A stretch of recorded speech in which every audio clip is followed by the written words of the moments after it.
दोस्तों आज जो कॉमिक्स हम पढ़ेंगे उसका नाम है दोस्त बने दुश्मन। यह मनोज कॉमिक्स वालों की कहानी है, तो पढ़ते हैं इसको। दोस्त बने दुश्मन। बहुत समय पहले की बात है। किंजलपुर का युवा राजा धर्मवीर एक बार आखेट करने के लिए गिरिवन के जंगल में गया। वहां उसने एक सफेद बाघ को देखा। ओह, कैसा सुंदर बाघ है, मुझे इसका शिकार करना चाहिए। सोचकर धर्मवीर ने अपना घोड़ा उस बाघ की ओर दौड़ा दिया। जब बाघ और उसके बीच की दूरी काफी कम हो गई तो उसने निशाना बांधकर तीर बाघ की ओर छोड़ा। तीर पानी पीते हुए बाघ के कंधे में जा धंसा। गुर्र। दर्द से तीर मिलाकर बाघ ने धर्मवीर की ओर देखा और गुर्राता हुआ उसकी ओर बढ़ने लगा। गुर्र। यह देख, ओह, यह तो मेरी ओर ही बढ़ा रहा है। मुझे जल्दी से तीर छोड़ना चाहिए, वरना यह मुझ पर वार कर देगा। सोचते हुए धर्मवीर ने तरकस की ओर तेजी से हाथ बढ़ाया। इससे पहले कि वह तरकस से तीर निकालता, बाघ ने उसके कंधे में अपने पंजे गड़ा दिए। ओह! तत्पश्चात क्रोधित बाघ ने अपने नुकीले दांत धर्मवीर की गर्दन में गड़ा दिए। तब धर्मवीर दर्द की अधिकता के को और न सह सका और बेहोश हो गया। जब उसकी बेहोशी टूटी, मैं कहाँ हूँ? ओह, आपको होश आ गया। मैं भी महाराज को यह सूचना देकर आती हूँ, कहते हुए दासी दौड़कर कक्ष से निकल गई। दूसरी ओर धर्मवीर सोच रहा था, यह मैं कहाँ गया हूँ? मुझ पर तो घायल बाघ ने वार किया था, वह बाघ कहाँ चला गया? यह राजमहल किसका है? धर्मवीर अभी यह सब सोच ही रहा था कि राजा ने कक्ष में प्रवेश किया। आपको होश में आया देख हमें बहुत खुशी हुई है। अब आप हमें अपना परिचय दीजिए ताकि हम जान सके कि आपका नाम क्या है, आप किस राज्य के वासी हैं। मेरा नाम धर्मवीर है श्रीमान, और मैं किंजलपुर का राजा हूँ। वन में आखेट करते समय एक बाघ ने हम पर आक्रमण किया।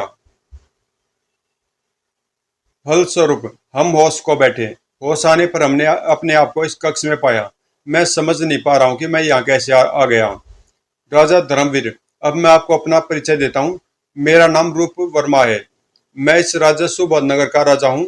आप इस समय हमारे राजमहल में है। मैं भी शिकार करने के लिए गिरिवन में गया था। वहां पर मैंने बाघ को आपके ऊपर आक्रमण करते देखा, तो मैंने आओ देखा न ताऊ, तत्काल ही बाघ पर तलवार से वार करके उसे मौत के घाट उतार दिया। तत्पश्चात आपको उठाकर अपने महल में ले आया और राजकीय वैद्य से आपका उपचार करवाया। आज पूरे 5 दिन पश्चात आपको होश आया है। ओह, मैं पूरे 5 दिन तक बेहोश रहा। हाँ राजन, आपको होश में आते न देखकर हम तो चिंतित हो उठे थे। राजन, आपने हमारी जान बचाकर हमारा दिल जीत लिया है। हम आपके आभारी हैं। राजन, आप बाहर प्रकट करके हमें छोटा न कीजिए, यह तो हमारा कर्तव्य था। आपके विचार जानकर हमें प्रसन्नता हुई है। आज से आप हमारे मित्र हुए, कहकर धर्मवीर ने रूप वर्मा की ओर बाहें बढ़ा दी। तब वो रूप वर्मा आगे बढ़ा और उसकी फैली हुई बाहों में समा गया। राजा धर्मवीर, हमें भी आपको मित्र बनाकर खुशी होगी। इस घटना के पश्चात राजा धर्मवीर सुबोध नगर में 5 दिन और रहा। छठे दिन जब वह वहां से जाने लगा, राजा रूप वर्मा, कभी जो जरूरत पड़े तो मैं अवश्य याद करना। मैं आपके किसी काम आ सका तो यह मेरा सौभाग्य होगा। तब रूप वर्मा से विदा लेकर राजा धर्मवीर किंजलपुर की ओर लौट गया। जब वह अपने नगर पहुंचा, महाराज, आप कहाँ चले गए थे? न आपकी अनुपस्थिति में मेरे मन में नाना प्रकार के बुरे विचार उत्पन्न हो रहे थे।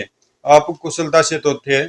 रानी कनक, यह समझो कि हम नया जन्म पाकर वापस लौटे हैं, और इसके साथ ही एक नया मित्र भी हमें मिला है। तब धर्मवीर ने विस्तार पूर्वक रानी कनक को सारी बातें बताई। धीरे धीरे इस घटना को बीते हुए 6 माह हो गए।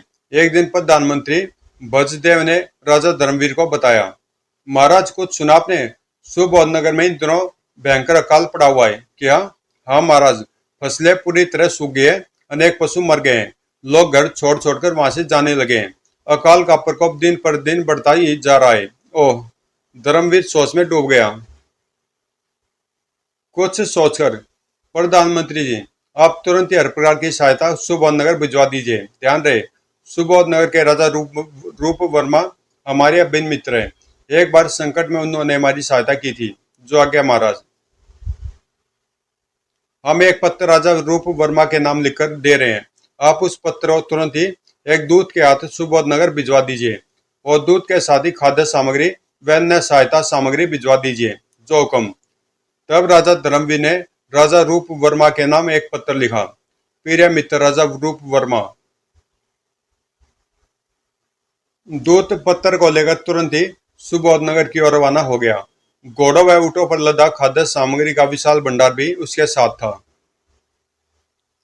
दूत ने सुबोध नगर पहुंचकर अपने साथ ही लाया सारा सामान राजा रूप वर्मा को दे दिया। तत्पश्चात उसे राजा धर्मवीर का पत्र दिया। प्रिय मित्र राजा रूप वर्मा, नमस्कार। आपके राज्य के ऊपर अकाल का संकट आया और आपने हमें खबर तक नहीं की। क्या आप हमें अपना मित्र नहीं समझते? अपने दूत के हाथों से कुछ खाद्य सामग्री व अन्य सहायता सामग्री भिजवा रहा हूँ, इन्हें कबूल कीजिए। आपका राज्य जब तक अकाल की विभीषिका से मुक्त नहीं हो जाता, तब तक हमारी ओर से आपके राज्य को हर प्रकार की सहायता दी जाएगी। हम चाहते हैं कि आप अपने परिवार के साथ किंजलपुर आकर कुछ दिन रहे। आशा करता हूं कि आप हमारा निमंत्रण अवश्य स्वीकार करेंगे। आपका मित्र राजा धर्मवीर। पत्थर का पढ़कर रूप वर्मा की आंखें भर आई। ओह, धर्मवीर का हृदय तो बहुत उदार निकला। किस प्रकार दिल खोलकर उसने हमारी सहायता की है। हमें उसका निमंत्रण स्वीकार कर लेना चाहिए। यह सोचकर उन्होंने दूत से कहा, राजा धर्मवीर जी से कहना कि हम शीघ्र ही कंजलपुर आएंगे। राजा रूप वर्मा ने तुरंत ही दूत द्वारा लाई गई सामग्री अकाल पीड़ित लोगों में बंटवा दी। तत्पश्चात वह अपनी रानी हीरामती के पास पहुंचा। रानी, हमारे मित्र राजा धर्मवीर का निमंत्रण आया है। हमें सह परिवार कल उनके यहाँ जाना है, जो हुक्म महाराज। तब दूसरे दिन ही रूप वर्मा अपनी रानी हीरामती और पुत्री स्वर्णा को साथ लेकर किंजलपुर की ओर चल दिया। किंजलपुर पहुंचने पर राजा रूप वर्मा, आइए, किंजलपुर में आपका स्वागत है। राजा धर्मवीर और उसकी रानी कनक राजा रूप वर्मा और उसकी पत्नी को आदर सहित राजमहल में ले गए। राजा धर्मवीर ने राजा रूप वर्मा का खूब आदर सत्कार किया। रात्रि को राजा धर्मवीर जब अपनी रानी और पुत्र करमवीर के साथ राजकीय अतिथि गृह में राजा रूप वर्मा से मिलने गए। ओह, राजा धर्मवीर का पुत्र करमवीर कितना सुंदर है। अगर हमारी बेटी स्वर्णा का विवाह इसके साथ हो जाए तो कैसा रहे। दोनों की खूब जोड़ी जमेगी। जब राजा धर्मवीर चले गए तो रानी हीरामती ने रूप वर्मा से कहा, महाराज, यदि आज्ञा दे तो एक बात कहूँ। कहो रानी। महाराज, जब से मैंने राजा धर्मवीर के पुत्र करमवीर को देखा है, तब से एक विचार मेरे दिमाग में कुल बुला रहा है। अगर हमारी बेटी राजकुमारी स्वर्णा का विवाह करमवीर से हो जाए तो कैसा रहे। इस विवाह से आपकी और राजा धर्मवीर की मित्रता और भी सुदृढ़ हो जाएगी। विचार तो उत्तम है महारानी। हम कल इस बारे में राजा धर्मवीर से बात करेंगे। दूसरे दिन जब धर्मवीर रूप वर्मा से मिला तो, राजा धर्मवीर, हमारी महारानी जी की इच्छा है कि हमारी बेटी स्वर्णा का विवाह आपके बेटे करमवीर के साथ कर दिया जाए। राजा रूप वर्मा, ये आप क्या कह रहे हैं? अभी तो करमवीर और स्वर्णा दोनों ही बच्चे हैं। तो क्या हुआ राजन? बाल विवाह की प्रथा तो सदियों से चली आ रही है, और फिर केवल विवाह हो जाने दीजिए। अपनी बेटी को विदा हम तभी करेंगे जब वह पूरी 16 वर्षीय हो जाएगी, और तब तक मुझे कोई ऐतराज नहीं है। बल्कि इस संबंध से तो मुझे बहुत प्रसन्नता ही होगी। तब राजा रूप वर्मा ने तुरंत ही तिलक की रस्म अदा की। राजन, आज से आपका बेटा हमारा हो गया और आपकी बेटी हमारी हो गई है।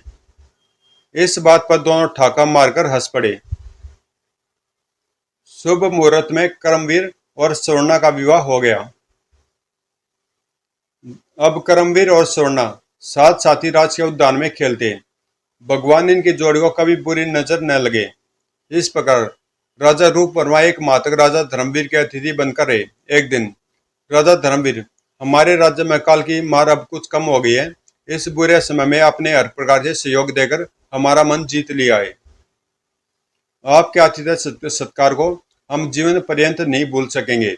अब हमें आज्ञा दीजिए। हम अपने राज्य वापस लौटना चाहते हैं। प्रजा हमारी राह देख रही होगी। राजन, आपको वापस भेजने का मन तो नहीं कर रहा है, पर आपकी बात भी ठीक है। आपकी प्रजा निश्चित ही आपकी राह देख रही होगी, इसलिए अब हम आपको रोकेंगे नहीं। जब रूप वर्मा रथ में बैठकर जाने लगा तो, राजा रूप वर्मा, हमारी बहू स्वर्णा का ख्याल रखना। तुम्हारे पास अब वह हमारी अमानत के रूप में ही रहेगी। आपका आदेश सिर माथे पर राजन। तब विदा लेकर रूप वर्मा परिवार के साथ अपने राज्य की ओर चल पड़ा। सुबोधनगर पहुंचकर रूप वर्मा ने धर्मगुरु चंडीदास को बुलवाया। धर्मगुरु, हम राजकुमारी स्वर्णा का विवाह किंजलपुर के युवराज करमवीर से कर चुके हैं। आप तो भूत वर्तमान व भविष्य के ज्ञाता हैं। कृपया बताइए कि यह विवाह सफल रहेगा या असफल। रूप वर्मा की बात सुनकर धर्मगुरु चंडीदास ने हुंकार मारकर आंखें मूंद ली। फिर कुछ देर बाद, राजन, आपने यह विवाह जल्दबाजी में करके अच्छा नहीं किया है। यह विवाह कभी सफल नहीं होगा। यह आप क्या कह रहे हैं धर्मगुरु? राजन, यह मैं नहीं, नक्षत्र कह रहे हैं। इस विवाह पर संकट के बादल मंडरा रहे हैं। राजकुमारी स्वर्णा और युवराज करमवीर का मिलन असंभव है। धर्मगुरु की बात सुनकर रूप वर्मा के चेहरे पर विषाद की रेखाएं छा गई। फिर कुछ सोचकर, धर्मगुरु, हमारी एक ही बेटी है, उसको हम दुखी कैसे देख सकते हैं? जो होना था वह तो हो गया है। अब आप कोई ऐसा उपाय बताइए जिसके करने से राजकुमारी स्वर्णा और युवराज करमवीर का वैवाहिक जीवन सुखपूर्वक व्यतीत हो सके। तो सुनिए राजन, आज से 6 माह पश्चात किंजलपुर राज्य में भयंकर रोग फैलेगा। उस रोग की चपेट में आकर बहुत से लोग मर जाएंगे। जिस जड़ी बूटी से वह रोग ठीक होता है, वह जड़ी बूटी या तो आपके राज्य में मिलती है या फिर दूर हिमालय की तलहटी में मिलती है। राज्य में रोग फैलने के पश्चात राजा धर्मवीर आपसे उस जड़ी बूटी की मांग करेंगे। तब आपको वह जड़ी बूटी उनको नहीं देनी है। धर्मगुरु, ये आप क्या कह रहे हैं? हमारा ऐसा करने से राजा धर्मवीर हमसे रुष्ट हो जाएंगे। उनका रुष्ट होना ही राजकुमारी स्वर्णा व युवराज करमवीर के लिए लाभदायक है। राजन, आपके इनकार करते राजा धर्मवीर नाराज होकर आपसे संबंध विच्छेद कर लेंगे। तब 15 वर्ष व्यतीत हो जाने के पश्चात यदि आप पुनः राजा धर्मवीर के पास जाएं और राजकुमारी स्वर्णा और युवराज करमवीर के विवाह की याद दिलाए तो बात बन सकती है, वरना नहीं। ओह, यह तो बड़े धर्म संकट की परिस्थिति उत्पन्न हो गई है। रूप वर्मा सोच में पड़ गया। उसे सोच में पड़ा देखकर राजन एक बात और ध्यान रहे, आने वाले 15 वर्ष स्वर्णा और करमवीर के लिए बहुत अमंगलकारी है।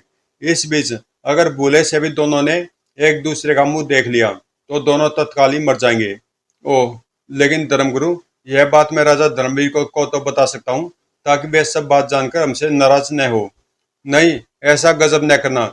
यदि तुम ऐसा करोगे तो तत्काल ही किंजलपुर इस प्रकार जलकर राख हो जाएगा जिस प्रकार रावण की लंका जलकर राख हो गई थी।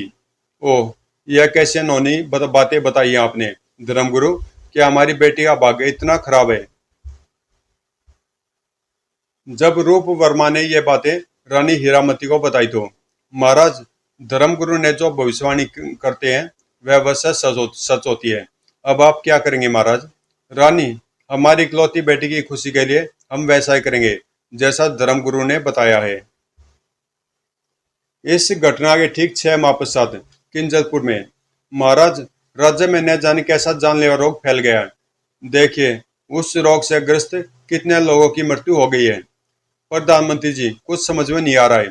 पहले कभी हमारे राज्य में इस प्रकार इतनी मौतें नहीं हुई। न जाने यह कैसी बीमारी है। हम राज्य वैद्य से इस बारे में सलाह मशवरा करेंगे। राजमहल में पहुंचकर धर्मवीर ने राजवैद्य को बुलवाया। राजवैद्य जी, राज्य में इन दिनों विचित्र प्रकार की महामारी फैली हुई है। लोग बेमौत मर रहे हैं। क्या चिकित्सा विज्ञान में इस महामारी की कोई औषधि नहीं है? भला ऐसा कैसे हो सकता है? मैं अभी अपनी चिकित्सा पुस्तिका में से देखकर आपको इस महामारी को रोकने की औषधि के बारे में बताता हूँ। राजवैद्य ने तुरंत ही पुस्तक खोलकर उसका गहन अध्ययन किया। तत्पश्चात, महाराज, काली जैद नाम की एक जड़ी बूटी होती है। वह जड़ी बूटी राज्य में फैली महामारी को रोक सकती है। वह जड़ी बूटी मिलेगी कहाँ राजवैद्य जी? राजन, वह जड़ी बूटी या तो सुबोधनगर के राजकीय उद्यान में मिलेगी या फिर हिमालय की तलहटी में मिलेगी। सुबोधनगर के राजकीय उद्यान से सुबोधनगर के राजकीय उद्यान में उस जड़ी बूटी का एक पेड़ है। राजवैद्य जी, हिमालय यहाँ से काफी दूर है। जब तक वहां से जड़ी बूटी मंगवाई जाएगी तब तक राज्य के काफी लोग मर चुके होंगे। सुबोधनगर के राजा हमारे मित्र हैं। हम उन्हीं के राजकीय उद्यान से वह जड़ी बूटी मंगवा लेते हैं।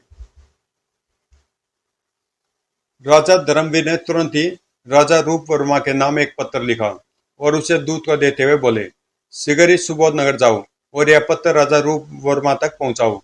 जो आज्ञा महाराज। दूत उस पत्र को लेकर राजा रूप वर्मा के पास पहुंचा। महाराज की जय हो। हमारे महाराजा धीराज धर्मवीर जी ने आपके नाम यह पत्र भेजा है।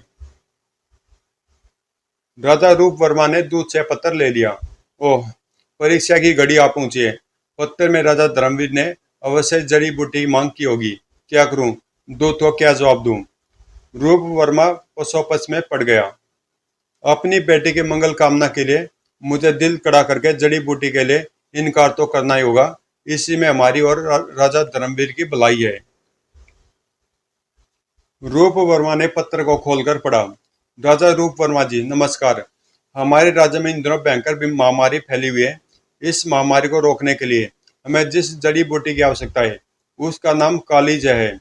यह जड़ी बूटी आपके राज्य के उद्यान में विद्यमान है। कृपया हमारे दूत को वह जड़ी बूटी देने की कृपया कीजिए। आभारी रहूंगा। आपका मित्र राजा धर्मवीर।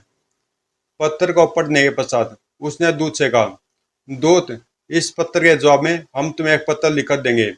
तुम उस पत्र को किंजलपुर जाकर राजा धर्मवीर को दे देना। जो आज्ञा महाराज। रूप वर्मा ने तुरंत ही पत्र लिखा और दूत को दे दिया। तब पत्र को लेकर दूत तत्काल ही किंजलपुर की ओर रवाना हो गया। किंजलपुर पहुंचकर, क्या तुम सुबोध नगर से काली जय जड़ी बूटी ले आए हो? दूत, नहीं महाराज, आपके पत्र के जवाब में राजा रूप वर्मा ने एक पत्र लिखकर दिया है। मैं उसे लेकर वापस चला आया हूँ। दूत ने रूप वर्मा का पत्र धर्मवीर को दे दिया। तब धर्मवीर ने पत्र खोलकर पढ़ा। राजा धर्मवीर जी, माना कि आप हमारे मित्र हैं, लेकिन इस नाते आपने यह कैसे सोच लिया कि खानदानी वृक्ष से जड़ी बूटी तोड़कर हम आपको दे देंगे? दोस्ती अपनी जगह और जड़ी बूटी अपनी जगह। आपका मित्र राजा रूप वर्मा। पत्थर पढ़कर धर्मवीर के तन बदन में आग सी लग गई। हमारा इतना अपमान कभी सपने में मैं भी नहीं सोचा था कि मित्रता का दम भरने वाला रूप वर्मा हमें इस प्रकार आके दिखाएगा। वह क्या समझता है कि जड़ी बूटी केवल उसके उद्यान में है? हम सैनिकों को बेचकर हिमालय की तलहटी से वह जड़ी बूटी मंगवा लेंगे। उसने तुरंत ही सैनिकों को बुलाकर आदेश दिया, सैनिकों, हिमालय की तलहटी में से काली जय जड़ी बूटी लेकर आओ। जो आज्ञा महाराज। आदेश पाकर सैनिक चले गए। तत्पश्चात धर्मवीर अपनी रानी कनक के पास पहुंचा। क्या बात है महाराज, आप कुछ गुस्से में लग रहे हैं? रानी, आज राजा रूप वर्मा ने हमारे मुंह पर करारा तमाचा मारा है। उसकी नीचता पर हमें बहुत क्रोध आ रहा है। तब धर्मवीर ने रानी कनक को सारी बात बताई। सारी बात जानकर, ओह, रूप वर्मा ने आपके साथ ऐसा किया? क्या वह भूल गया कि उसने आपके बेटे के साथ अपनी बेटी ब्याही है? रानी कनक, भूल जाओ कि हमारे बेटे करमवीर का विवाह रूप वर्मा की बेटी के साथ हुआ है। क्या मतलब महाराज? रानी कनक, अब हम अपने बेटे का दूसरा विवाह रचाएंगे। अब हम रूप वर्मा के साथ किसी भी प्रकार का संबंध नहीं रखेंगे। वह अपने आप को समझता क्या है?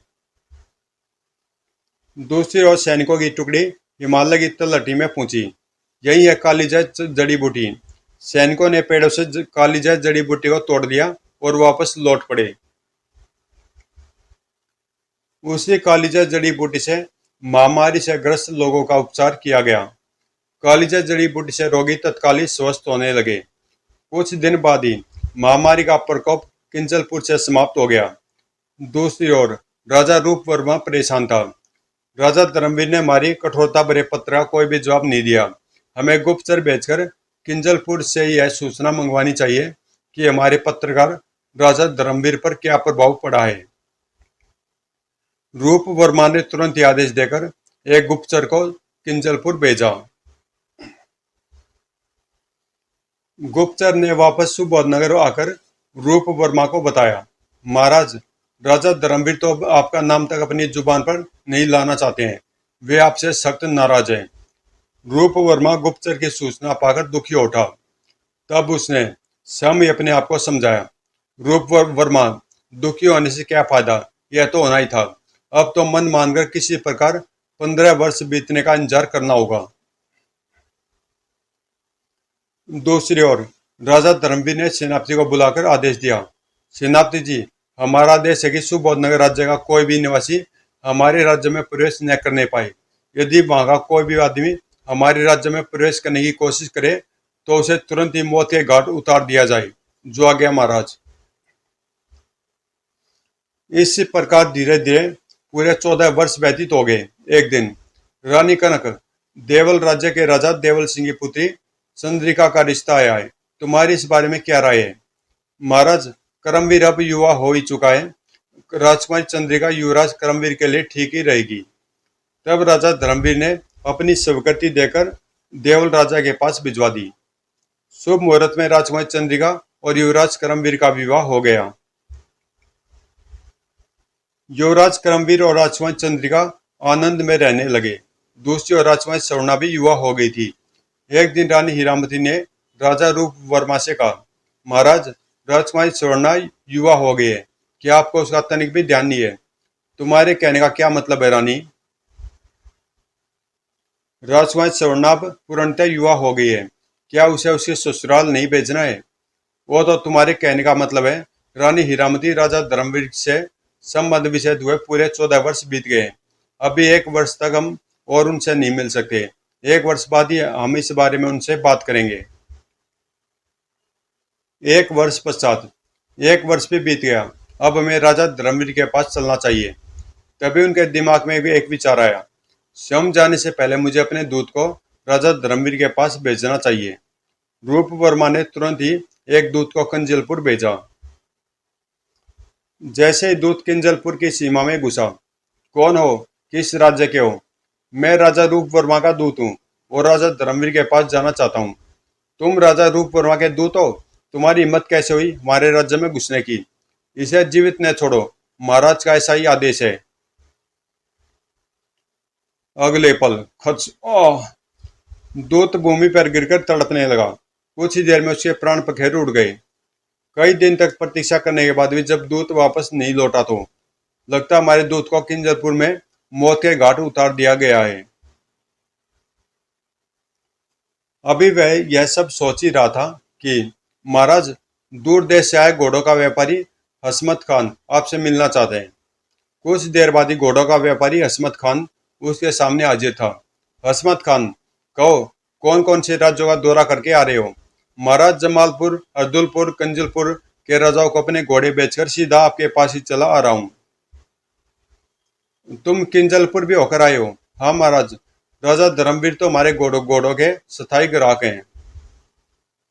यह सुनकर हसमत खान राजा धर्मवीर के पास होकर आया है। इससे वहां का हालचाल मालूम करना चाहिए। करमवीर के बारे में पूछताछ करनी चाहिए। रूप वर्मा ने हसमत खान से कहा, हसमत खान, राजा धर्मवीर कैसे हैं? युवराज करमवीर कैसे हैं? क्या उन लोगों के बारे में तुम हमें कुछ बताओगे? क्यों नहीं महाराज, राजा धर्मवीर कुशलतापूर्वक राजकाज संभाल रहे हैं। युवराज करमवीर भी अपनी पत्नी के साथ आनंद पूर्वक है। क्या कहा? युवराज करमवीर अपनी पत्नी के साथ आनंद पूर्वक है, लेकिन उनका तो हमारी पुत्री के साथ विवाह हुआ है। सोना तो यहाँ पर है, फिर किंजलपुर में उनकी पत्नी कहाँ से आई? मैं सच कह रहा हूँ महाराज, युवराज करमवीर का विवाह देवल राज्य की राजकुमारी चंद्रिका के साथ 1 वर्ष पहले ही हुआ है। यह सुनकर जैसे रूप वर्मा आकाश से नीचे गिरा। उसकी अवस्था देखकर, क्या हुआ महाराज? कुछ नहीं हसमत खान, हमारी तबीयत कुछ खराब सी हो गई है। हम तुमसे फिर बात करेंगे, इस समय तुम जाओ। सुनकर हसमत खान वहां से चला गया।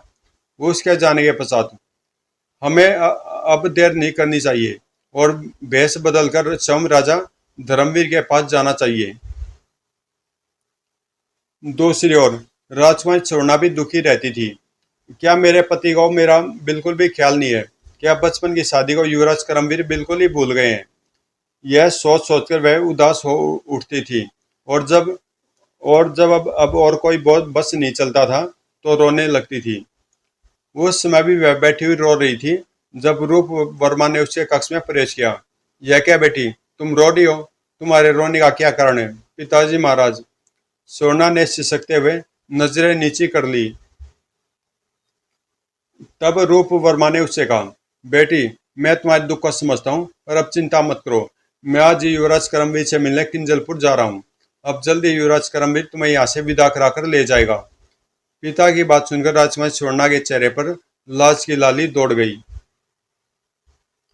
तब राजा रूप वर्मा अपनी रानी के पास मुझे, रानी हीरामती, मैं आज एक किंजलपुर जा रहा हूँ। सब ठीक तो है ना महाराज? सब कहाँ ठीक है रानी। सुना युवराज करमवीर ने देवल राज्य की राजकुमारी चंद्रिका से विवाह कर लिया है। क्या? अब हमारी बेटी स्वर्णा का क्या होगा महाराज? उसी संबंध में तो राजा धर्मवीर से वार्तालाप करने के लिए मैं किंजलपुर जा रहा हूँ। तो जाइए जाइए महाराज, इस कार्य में अब और विलंब न कीजिए। तब राजा रूप वर्मा ने बंजारे का रूप धारण किया और हाथ में सारंगी लेकर किंजलपुर की ओर चल पड़ा। भगवान, मेरे स्वामी की रक्षा करना। किंजलपुर के राजा धर्मवीर हमसे रुष्ट हैं। पता नहीं वे महाराज रूप वर्मा के साथ कैसा सलूक करेंगे। कई दिन का सफर तय करने के पश्चात जब राजा रूप वर्मा ने किंजलपुर की सीमा में प्रवेश किया, कहाँ से आ रहे हो, कहाँ जाना है, कहाँ के रहने वाले हो? इनको सच बात नहीं बतानी है, वरना राजा धर्मवीर के पास पहुंचने से पहले ही ये लोग मेरा काम तमाम कर देंगे। यह सोचकर रूप वर्मा ने हाथ जोड़कर सैनिकों से कहा, भाइयों, हम तो बंजारे हैं, हमारा भला क्या ठोर ठिकाना है। बहुत दूर से आ रहे हैं, घूम फिर कर गा बजाकर अपना पेट पालते हैं। हमने राजा धर्मवीर की बहुत तारीफ सुनी है, उससे मिलने जा रहे हैं। ऐसी बात है तो मैं भी सारंगी बजाकर सुनाओ, तभी तुम्हें आगे बढ़ने देंगे। जो हुक्म अन्नदाता। तब रूप वर्मा ने सारंगी बजानी शुरू कर दी। वाह, तुम तो वास्तव में बहुत अच्छी सारंगी बजाते हो। रूप वर्मा बहुत देर तक सारंगी बजाता रहा। तत्पश्चात, जाओ, अब तुम दरबार में जा सकते हो। धन्यवाद। सैनिकों से जान छुड़ाकर रूप वर्मा आगे बढ़ गया। वह सीधा राजा धर्मवीर के दरबार में पहुंचा। कौन हो तुम? महाराज, मैं सुबोध नगर का निवासी हूँ। राजा रूप वर्मा ने मुझे कुछ प्रश्नों का उत्तर पाने के लिए आपके पास भेजा है। यह सुनते ही, क्या कहा? तुम सुबोध नगर के रहने वाले हो? तुम्हें हमारे सैनिकों ने जीवित कैसे छोड़ दिया? महाराज, मैं आपके सैनिकों से झूठ बोलकर आया हूँ। यदि आप उनको सच बताता तो वे मुझे जीवित नहीं छोड़ते, लेकिन अब तुम्हें मैं जीवित नहीं छोड़ूंगा, कहकर धर्मवीर सिंहासन से उठा और तलवार खींचकर रूप वर्मा की ओर बढ़ा। यह देखकर प्रधानमंत्री ने धर्मवीर से कहा, रुके महाराज, रुके, दरबार में रक्तपात न कीजिए। प्रधानमंत्री की बात सुनकर धर्मवीर ठिठक गया और उसकी ओर देखने लगा। महाराज, यह ठीक है कि इस बंजारे ने हमारे राज्य में प्रवेश करके दुस्साहस का परिचय दिया है, लेकिन अब जब यह दरबार में आ ही गया है तो उसकी बात सुनने में क्या अर्ज है। कृपया इसकी बात तो सुन लीजिए। तुम ठीक कह रहे हो प्रधानमंत्री, कहकर धर्मवीर वापस सिंहासन की ओर लौट गया। सिंहासन पर पुनः बैठने के पश्चात, कहो बंजारे, तुम क्या कहना चाहते हो? महाराज, हमारे महाराज ने आपकी सेवा में कुछ वस्तुएं भिजवाई है और उनका उत्तर मंगवाया है, कहकर रूप वर्मा ने अपने झोले में से चांदी का एक थाल निकाला। उसमें एक लोहे की मजबूत जंजीर, रस्सी के 2 टुकड़े और 2 फूलों की मालाएं रखी। एक माला चमेली के फूलों की थी, दूसरी माला गुलाब के फूलों की थी। तत्पश्चात, महाराज, थाल में रखी हुई वस्तुओं का जवाब राजा रूप वर्मा ने मंगाया है। हमें तो थाल में रखी हुई वस्तुओं का कोई भी मतलब समझ में नहीं आ रहा है। अब भला इस दूत को क्या जवाब दें? यह सोचकर उसने रूप वर्मा से कहा, बंजारे, हम तुम्हारे राजा द्वारा भेजी गई वस्तुओं के सांकेतिक प्रश्नों के सही उत्तर को कल देंगे। तब तक तुम्हारी ठहरने की व्यवस्था अतिथिशाला में हो जाएगी। जो आज्ञा महाराज। रूप वर्मा के ठहरने की व्यवस्था अतिथिशाला में कर दी गई। देखते हैं राजा धर्मवीर कल हमारे प्रश्नों का क्या जवाब देते हैं। दूसरी ओर दरबार समाप्त हो जाने के पश्चात राजा धर्मवीर ने विद्वानों को अपने निजी कक्ष में बुलवाया। क्या आप में से कोई भी इस थाल में रखी वस्तुओं का अर्थ बता सकता है? राजा की बात सुनकर सब विद्वान एक दूसरे का मुंह देखने लगे। यह देखकर हमें खेद है कि हमारे राज्य में एक भी ऐसा विद्वान नहीं है जो इन वस्तुओं का अर्थ बता सके, कहकर धर्मवीर कक्ष से निकल गया। वह चिंतित छापने राजमहल में पूछा, क्या बात है महाराज, आप कुछ परेशान से हैं? रानी, आज राजा रूप वर्मा ने अपना दूत हमारे पास भेजा है। उसने हमसे कुछ विचित्र प्रश्न पूछे हैं। उसके प्रश्नों के उत्तर हमें सूझ नहीं रहे हैं। इसी बात से हम परेशान हैं कि कल दूत को क्या जवाब देंगे, कहकर धर्मवीर ने रानी कनक को सारी बातें बताई। रानी कनक भी सोच में पड़ गई। तभी युवराज क्रमवीर ने कक्ष में प्रवेश किया। माता पिता को उदास बैठा देखकर वह चौंका। क्या बात है, आप दोनों इस प्रकार गुमसुम से क्यों बैठे हुए हैं? बेटा, बात ही कुछ ऐसी है। तब करमवीर के कहने पर धर्मवीर ने थाल में रखी हुई वस्तुओं के बारे में उसे बताया। तत्पश्चात, बेटा, यदि थाल में रखी वस्तुओं का सही मतलब समझकर कल यदि दरबार में उत्तर नहीं दिया गया तो सुबोध नगर के सामने किंजलपुर राजा की बड़ी हटी होगी, साथ ही दरबार में हमारा अपमान भी होगा। सुनकर करमवीर सोच में पड़ गया। तत्पश्चात, पिताजी महाराज, आप फिक्र न कीजिए, मैं थाल में रखी वस्तुओं का मतलब समझ गया हूँ। कल दरबार में दूत को मैं उसके प्रश्नों का उत्तर दूंगा। तुमने क्या उत्तर सोचा है? पिताजी महाराज, मुझ पर विश्वास कीजिए, बस आप दरबार में यह घोषणा करवा दीजिएगा कि दूत के प्रश्नों का उत्तर करमवीर देना चाहता है। अच्छा बेटा, मैं दरबार में घोषणा करवा दूंगा। दूसरे दिन दरबार लगा तो बंजारे बने रूप वर्मा ने धर्मवीर से कहा, महाराज, थाल में रखी वस्तुओं का क्या उत्तर सोचा है आपने? बंजारे, इन वस्तुओं के सही उत्तर युवराज करमवीर देना चाहते हैं। मुझे कोई ऐतराज नहीं है महाराज। तब करमवीर अपने स्थान पर से उठा और थाल के पास आया। थाल में रखी हुई लोहे की जंजीर उठाई और पास खड़े प्रधानमंत्री से कहा, प्रधानमंत्री जी, इस जंजीर की कड़ियां अलग अलग करवाकर थाल में वापस रखवा दीजिए। अच्छा युवराज। प्रधानमंत्री ने एक सैनिक को जंजीर देकर जंजीर की कड़ियां अलग अलग करने का आदेश दिया। तब करमवीर ने रस्सी के दोनों टुकड़े उठाए और उन्हें गांठ लगाकर जोड़ दिया। तत्पश्चात जुड़ी हुई रस्सी को वापस थाल में रख दिया। फिर उसने चमेली की माला के पास गुलाब की माला रख दी। तभी सैनिक जंजीर की कड़ियां अलग अलग करके ले आया। लीजिए युवराज। करमवीर ने जंजीर की कड़ियां भी थाल में रख दी। तब करमवीर ने रूप वर्मा से कहा, बंजारे, तुम्हारे प्रश्नों के उत्तर तो तुम्हें मिल गए, लेकिन मेरे एक प्रश्न का उत्तर मुझे अभी तुमसे चाहिए। पूछो युवराज। इस थाल में से सबसे पहले तुम कौन सी वस्तु उठाओगे? रूप वर्मा ने आगे बढ़कर गुलाब की माला उठा ली। यह देखकर, राजा रूप वर्मा, अब बंजारे का बेश त्याग दीजिए, हम आपको पहचान गए हैं। क्या? बंजारे के बेश में स्वयं राजा रूप वर्मा? करमवीर की बात सुनकर, ओह, युवराज करमवीर ने मैं पहचान लिया है। युवराज सचमुच ही बहुत बुद्धिमान है। दूसरी ओर रूप वर्मा की असलियत जानकर दरबार में एकदम सन्नाटा सा छा गया। राजा धर्मवीर सिंहासन से उठकर रूप वर्मा के पास आए। क्या करमवीर सच कह रहा है? हाँ राजन, मैं रूप वर्मा ही हूँ, लेकिन मैं जानना चाहता हूँ कि युवराज करमवीर ने सारा भेद कैसे जाना। यह सुनकर करमवीर ने रूप वर्मा से कहा, राजा रूप वर्मा, मैंने आपसे पूछा था कि आप थाल में से पहले क्या उठाओगे। यदि आप दूत होते तो स्वयं निर्णय कभी न लेते, लेकिन आपने तुरंत बढ़कर गुलाब की माला उठा ली। इसी से मैं समझ गया कि आप राजा रूप वर्मा के दूत न होकर स्वयं राजा रूप वर्मा है। ओ, रूप वर्मा करमवीर की बुद्धिमानी देखकर दंग रह गया। तब करमवीर ने रूप वर्मा से कहा, राजा रूप वर्मा, अब मैं आपके प्रश्नों का विस्तार पूर्वक उत्तर देता हूँ। आप चाहते थे कि दोनों राज्य बैर भाव भूलकर एकता के सूत्र में बन जाए। आप संकेत रूप में अपनी यह बात हम तक पहुंचाना चाहते थे। यहाँ के विचार आप स्वयं सुनना चाहते थे। इसी से बंजारे का बेस बदलकर स्वयं जान पर खेलकर यहाँ आए।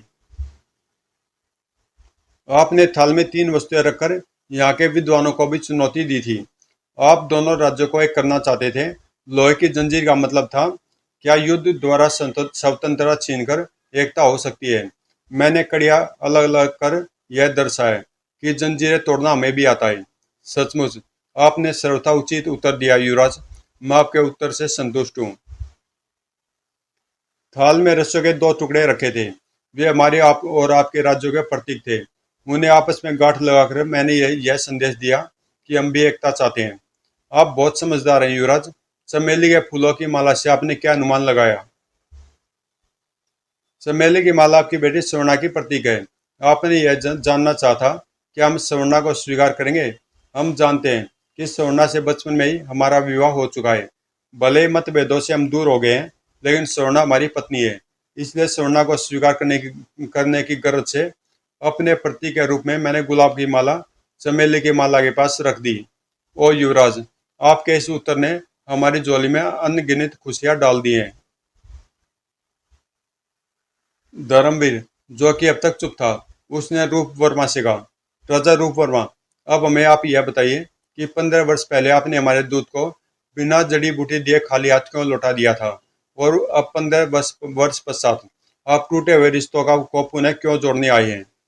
राजा धर्मवीर, आज मैं विस्तार पूर्वक आपको सब कुछ बताऊंगा। सारी बात जानकर मुझे आशा है आपका क्रोध दूर हो जाएगा। रूप वर्मा ने धर्मवीर को आगे क्या बताया। क्या रूप वर्मा और धर्मवीर की शत्रुता मित्रता में बदल सकी? क्या स्वर्णा वधु बनकर किंजलपुर आ सकी? क्या राजकुमार चंद्रिका ने स्वर्णा और करमवीर के संबंध को स्वीकार किया? तो दोस्तों, कॉमिक्स यहीं पे समाप्त होती है और इसका दूसरा पार्ट है करमवीर और उड़ने वाला घोड़ा। तो ये कॉमिक्स आपको कल मिल जाएगी सुबह 6:30 बजे। प्ले लिस्ट में मनोज कॉमिक्स का फोल्डर है, मनोज स्टोरी का फोल्डर है, उसके अंदर आपको ये कॉमिक्स मिल जाएगी, करमवीर और उड़ने वाला घोड़ा। तो मिलते हैं कल।